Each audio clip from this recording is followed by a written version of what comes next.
ఈరోజు ఏదైతే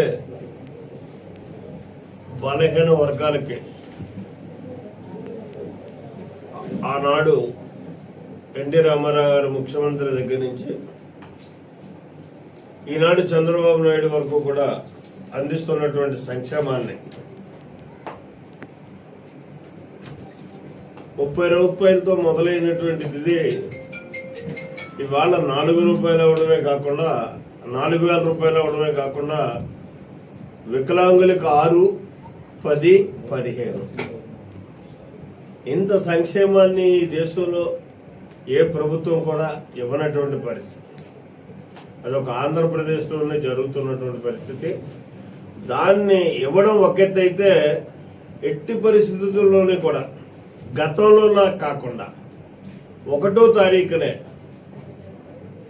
ఈ పెన్షన్ ఇవ్వడం, దాన్ని స్వయంగా ప్రజాప్రతినిధులుగా మేమందరం కూడా పర్యవేక్షించడం, ఏ రకంగా ఇస్తున్నారు ఏంటి దీని మీద అని చెప్పేసి పర్యవేక్షించడం మా నాయకుడు చంద్రబాబు నాయుడు గారు చేయడం అన్నదే సామాన్యుల మీద, సంక్షేమం మీద తెలుగుదేశం ప్రభుత్వానికి, కూటమి ప్రభుత్వానికి ఎంత ప్రత్యేక అభిమానం ఉంది అనడానికి ఈరోజు తీసుకునేటటువంటి కార్యక్రమం ఒక నిదర్శనం. దాన్ని ఇవాళ కృష్ణవరం గ్రామంలో మనం ఈ ఫంక్షన్లు ఇవ్వడం జరిగింది. తదుపరి సుమారు 30 సంవత్సరాల క్రితం ఇక్కడ కాలువలు నీరు పారకపోతుంటే ఒక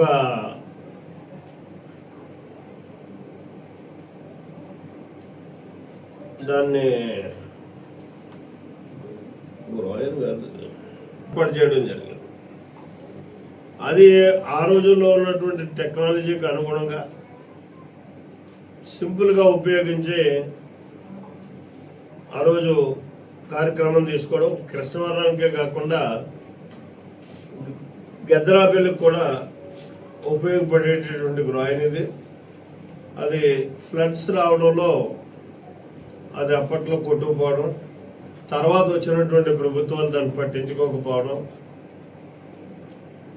అలా ఇప్పటిదాకా కూడా అదే రకమైన స్థాయిలో ఉండి ఏవో బోర్ల మీద వ్యవసాయం చేసుకుంటున్నారు తప్పించి వేటి నుంచి పంపులు వేసుకుని తోడుకోవడం ఇలా చేసుకుంటున్నటువంటి పరిస్థితి ఇక్కడ రైతాంగానికి ఉంది.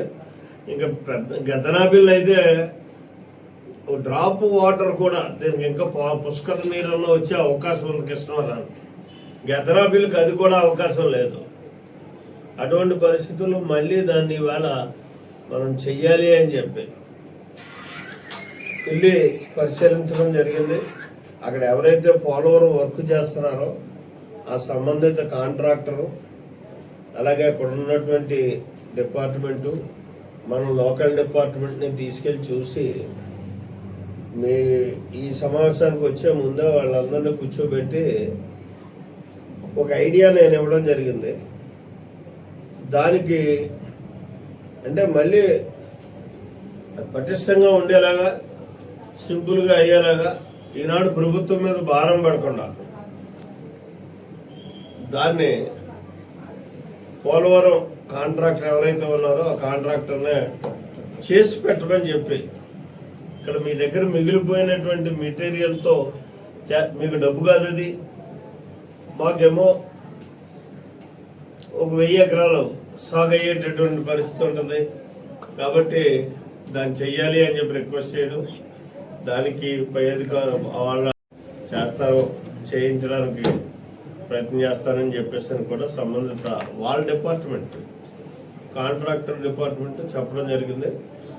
మా డిపార్ట్మెంట్ కూడా మేము కూడా మా దగ్గర నుంచి నేను కూడా స్వయంగా ఆయన వెళ్ళి రిక్వెస్ట్ చేస్తాను. అంటే ఇప్పుడున్నటువంటి ఆర్థిక పరిస్థితుల దృష్ట్యా ఎక్కడ ఏ అవసరం ఉంటే ఆ అవసరాన్ని ఉపయోగించుకొని మనకు కావలసినటువంటి వనరులు సమకూర్చుకోవాలన్నది ప్రజాప్రతినిధిగా నా బాధ్యతగా గుర్తెరిగి వ్యవహరిస్తున్నటువంటి పరిస్థితి. ఇది ఇవాళ కార్యక్రమం. రోజు ఇదే రకమైనటువంటి విధానంతో కార్యక్రమాలు చేసుకుంటూ ముందుకెళ్తాం.